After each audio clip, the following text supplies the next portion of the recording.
श्रीमते रामानुजाय नमः। श्रीमते निगमान्तमहादेशिकाय नमः। श्रीमधुराष्टकम्।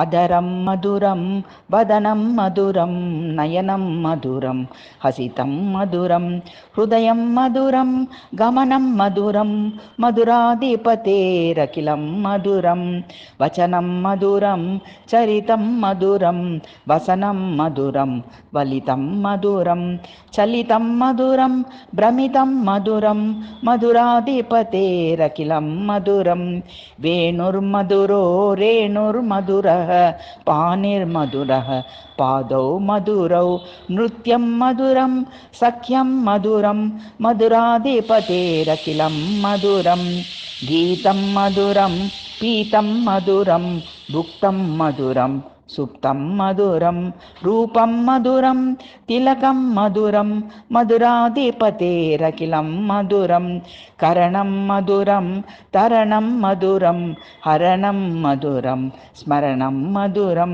वमितं मधुरं शमितं मधुरं मधुराधिपतेरखिलं मधुरं गुञ्जा मधुरा माला मधुरा यमुना मधुरा बीची मधुरा सलिलं मधुरं कमलं मधुरं मधुराधिपतेरखिलं मधुरं गोपी मधुरा लीला मधुरा युक्तं मधुरं मुक्तं मधुरं दृष्टं मधुरं शिष्टं मधुरं मधुराधिपतेरखिलं मधुरं गोपा मधुरा गावो मधुरा